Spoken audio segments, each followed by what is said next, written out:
اعوذ باللہ من الشیطان الرجیم بسم اللہ الرحمن الرحیم ان الحمد للہ تعالی نحمده ونستعین به ونستغفره ونعوذ باللہ من شرور انفسنا ومن سیئات اعمالنا من يهده الله فلا مضل له ومن يضلل فلا هادي له واشهد ان لا الہ الا اللہ وحدہ لا شریک له واشهد ان محمدا عبدہ ورسولہ صلی اللہ علیہ وسلم۔ تمام تعریفیں اللہ کے لیے ہیں، ہم اس کی تعریف کرتے ہیں اور اس سے مدد اور معافی طلب کرتے ہیں۔ ہم پناہ مانگتے ہیں اللہ عز و جل کی خود کی برائیوں سے اور تمام برے کاموں سے۔ جسے بھی اللہ کی ہدایت ملے اسے کوئی گمراہ نہیں کر سکتا، اور جسے اللہ نے گمراہ کیا اسے کوئی ہدایت نہیں دے سکتا۔ ہم گواہی دیتے ہیں کہ عبادت کا حقدار صرف اللہ ہے اور کوئی اس کا شریک نہیں، اور گواہی دیتے ہیں کہ محمد صلی اللہ علیہ وسلم اللہ تعالیٰ کے بندے اور رسول ہے، اور اللہ اپنی سلامتی بھیجے اپنے آخری نبی پر، ان کے اہل و عیال پر اور ان کے صحابہ پر۔ السلام علیکم ورحمۃ اللہ وبرکاتہ۔ یسألونک عن الخمر والمیسر، وہ سوال کرتے ہیں، اگین صحابہ کرام سوال کرتے ہیں، کس سے سوال کرتے ہیں؟ آپ صلی اللہ علیہ وسلم سے سوال کرتے ہیں، عن الخمر والمیسر، شراب کے بارے میں اور جوئے کے بارے میں۔ قل فیہما، کہہ دیجئے ان دونوں میں، کن دونوں میں؟ شراب میں اور جوئے میں، اسم کبیر، گناہ ہے بہت بڑا، ومنافع للناس، اور فائدے بھی ہے لوگوں کے لیے، کیونکہ شراب اگر ہم دیکھیں گے تو وقتی طور پر انسان کیا ہوتا ہے، اپنا غم بھول جاتا ہے، اور جوئے میں بھی کبھی کبھی لگ گئی تو بہت سارا فائدہ ہو جاتا ہے۔ وَإِثْمُهُمَا أَكْبَرُ، اور گناہ ان دونوں کا زیادہ بڑا ہے، مِن نَفْعِهِمَا، ان دونوں کے نفع سے، یعنی جو گناہ ہے وہ فائدوں سے اور نفع سے بہت زیادہ ہے۔ شراب اور جوا دو حرام چیزیں ہیں، اور بے انتہا افسوس کی بات ہے کہ ہمارے معاشرے کے یوتھ میں یہ دونوں چیزیں بہت کامن پائی جاتی ہے۔ اتنا افسوس ہے، لائک آئی نیور تھاٹ کہ یہ چیزیں اتنی کامن بھی ہے، لیکن ایک دفعہ کی بات ہے، میں اپنے ملک میں فرائیڈے کا دن تھا، ٹوپی پہنے ہوئے دو ینگ لڑکوں کو شراب کی دکان پر شراب خریدتے ہوئے میں نے دیکھا، تو اتنا افسوس ہوا جس کی حد نہیں، کہ کئی مسلمان آدمی شراب پی کر یہاں وہاں راستوں پر پڑے رہتے ہیں، اور غریب اور ان پڑھ طبقوں میں بھی شراب مسلمانوں میں بہت کامن ہو گئی ہے۔ گھروں میں کام کرنے والی عورتیں کئی دفعہ آ کر کمپلین کرتی ہے کہ ان کے ہسبینڈ شراب پی کر ان کو مارتے پیٹتے ہیں، بیوی خود بھی کبھی کیا کرتی ہے، شراب پی لیتی ہے اپنا غم بھلانے کے لیے، کبھی عورتوں کے اور بچوں کے جو ہے کمائی گھر کا مرد پورا لے کر شراب میں اڑا دیتا ہے۔ اگر آپ کے آس پاس کے لوگوں میں یہ چیز کامن ہے تو ریکویسٹ ہے کہ اس کو سمجھیے کہ یہ بہت سیریس چیز ہے، اور اس کے لیے اویئرنیس کیمپینز چلانا بہت ہمارے لیے ضروری ہے۔ شراب پینے سے بظاہر یہ لگتا ہے کہ انسان غم بھول گیا، مزہ آ گیا، بٹ یہ انسان کے جسم کے سب سے امپورٹنٹ حصے پر اثر کرتا ہے، وہ ہے دماغ۔ کوئی چیز انسان کو سمجھ نہیں آتی کہ وہ کیا کر رہا ہے، اسی نشے میں وہ زنا بھی کرتا ہے، چوری بھی کرتا ہے، لڑائی بھی کرتا ہے، مار پیٹ بھی کرتا ہے، یہاں تک کہ قتل بھی ہو جاتا ہے۔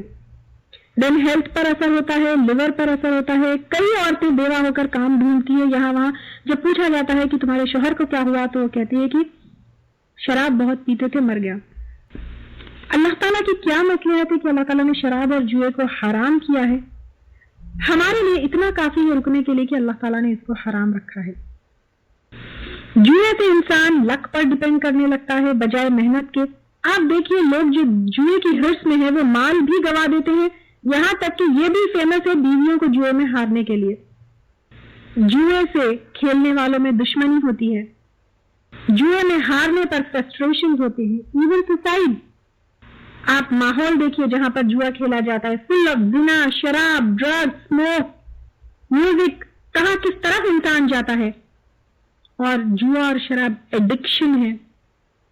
ان میں فائدے کم ہیں لیکن گھر فقیر ہوتے ہیں، کئی فیملی سفر ہوتے ہیں، گھر ٹوٹتے ہیں، اور دنیا کے لاسز آخرت میں بھی لاس۔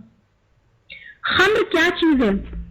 آپ صلی اللہ علیہ وسلم نے کہا ہر نشیور چیز خمر ہے اور ہر خمر حرام ہے، چاہے وہ کوئی بھی برانڈ کا ہو، کوئی بھی نام سے ہو، وہ حلال نہیں ہے۔ ہر نشے چڑھنے والی چیز، چاہے وہ ڈرنک کی شکل میں ہو، پاؤڈر کی شکل میں ہو، اسموک کی شکل میں ہو، وہ خمر کی کیٹیگری میں آئے گا. اور شراب پینا، سرو کرنا، خریدنا، بیچنا، اس کا مال استعمال کرنا سب حرام ہے. شراب کا حرام ہونے کا حکم جو ہے وہ گریجولی آیا. پہلے یہاں پر کہا گیا ان دونوں میں گناہ ہے. نیکسٹ ولا تقربوا الصلاۃ وانتم سکارى، نماز کے قریب مت جاؤ اس حال میں کہ تم نشے میں ہو. نیکسٹ سورۃ المائدہ میں انما الخمر والمیسر والانصاب والازلام رجس من عمل الشیطان فاجتنبوه، یہ شیطان کے عمل میں سے ہے اور اس سے دور رہو، یہ بتا دیا گیا. تو یہ بہت بڑے گناہوں میں سے ہے. جوئے میں تمام چانس گیمز آئیں گے. کسی کا بھی پیسہ انجسٹلی لینا جوئے میں ہے. کبھی کوئی گیم جو حلال ہے اس کے پیچھے پیسے لگا کر کھیلے جاتے ہیں، جیسے چیس کے پیچھے، کارڈز کے پیچھے، ایون کرکٹ وغیرہ کے پیچھے، یہ ساری گیمبلنگ میں آئے گی. ایک سیریز ہے دارالارقم کی طرف سے انٹرٹینمنٹ، ریکریشن اینڈ سیلیبریشنز ان اسلام، وہ سیریز ضرور چیک کریے کہ ہمارے لیے انٹرٹینمنٹ، ریکریشن اینڈ سیلیبریشن بھی کن حدود میں حلال ہے اور کن حدود میں ہم اچھی زندگی گزار سکتے ہیں. کیونکہ انسان ہمیشہ تو جو ہے ایک بورڈم میں نہیں گزار سکتا. یا تقوی کا مطلب یہ نہیں کہ اچھا پہنو مت، اچھا کھاؤ مت، یا اچھی زندگی مت گزارو. کن حدود میں گزارنا ہے یہ سیریز پر ہے، ضرور دیکھیے گا. وَيَسْأَلُونَكَ، اور وہ سوال کرتے ہیں آپ سے، ماذا ينفقون، کیا کچھ وہ خرچ کرے. پہلے بتایا گیا تھا کہ کہاں کہاں خرچ کرنا ہے، والدین پر، رشتہ داروں پر، یتیموں پر، مسکینوں پر، مسافروں پر. اب یہاں پر کیا کچھ خرچ کرے، قُلِ الْعَفْوَ، کہہ دیجیے ضرورت سے زیادہ. اب یہاں پر کتنا مال خرچ کرنا ہے وہ بتایا جا رہا ہے کہ جو ضرورت سے زیادہ ہے. كَذَلِكَ يُبَيِّنُ اللَّهُ لَكُمُ الْآيَاتِ لَعَلَّكُمْ تَتَفَكَّرُونَ، اسی طرح بیان کرتا ہے اللہ تعالیٰ تمہارے لیے آیات تاکہ تم غور و فکر کرو. اللہ تعالیٰ تمہارے لیے ساری چیزوں کو کلیئرلی بتا رہے ہیں تاکہ تم غور و فکر کرو. اب یہاں پر عفو کا کیا مطلب ہے؟ ڈیفینیٹلی یہ نفلی صدقات کے بارے میں ہے، کیونکہ زکوٰۃ کا جو فکسڈ پورشن ہے وہ تو بتا دیا گیا. اب اس میں سب سے اچھی چیز، عفو میں سب سے اچھی چیز آئے گی. اب آپ کو چیک کرنا ہے یہاں پر دو میں اگر ڈریسز لے رہی ہوں تو اچھا اپنے لیے رکھ رہی ہوں یا اچھا دوسروں کو دے رہی ہوں. دو بیگ میں لی، دو ڈریسز میں لی، دو ساری میں لی. ہماری سوچ کیا ہوتی ہے، اچھا پہلے اپنے لیے رکھتے ہیں، برا دوسرے کو دیتے. لیکن نہیں، سب سے اچھی چیز دینا ہے.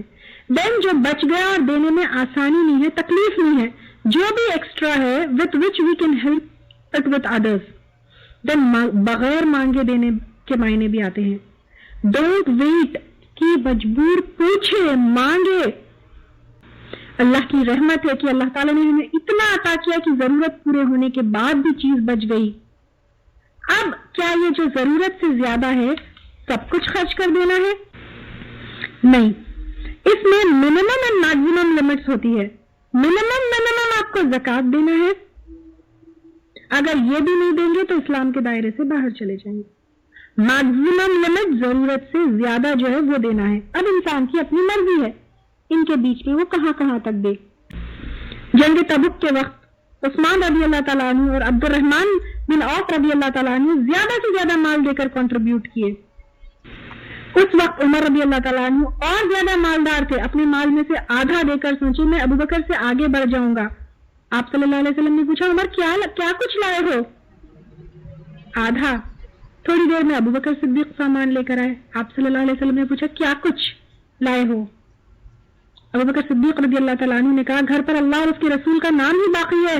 تو عمر سمجھ گئے کہ زیادہ مال کے باوجود ابو بکر صدیق رضی اللہ تعالیٰ عنہ سبقت پا گئے. تو یہاں پر منیمم اینڈ میکسیمم کی لمٹس بتائی گئی ہے. ہماری اپنی مرضی ہے، ہم جتنا چاہے صدقہ کے. منیمم زکوٰۃ دینا ہے، میکسیمم گھر میں کسی کو محتاج نہ چھوڑے. کیونکہ ابو داؤد کی حدیث ہے، آپ صلی اللہ علیہ وسلم نے کہا بہترین صدقہ وہ ہے جس کے بعد آدمی محتاج نہ رہے. اور ایک اور حدیث ہے، آپ صلی اللہ علیہ وسلم نے کہا بہترین صدقہ وہ ہے جو اپنی ضرورت پوری ہونے کے بعد ہو. تو اسی طرح اللہ تعالیٰ تمام چیزوں کو بیان کر رہے ہیں. وآخر دعوانا الحمد للہ رب العالمین. سبحانک اللہم وبحمدک نشہد ان لا الہ الا انت نستغفرک ونتوب الیک. السلام علیکم ورحمۃ اللہ وبرکاتہ.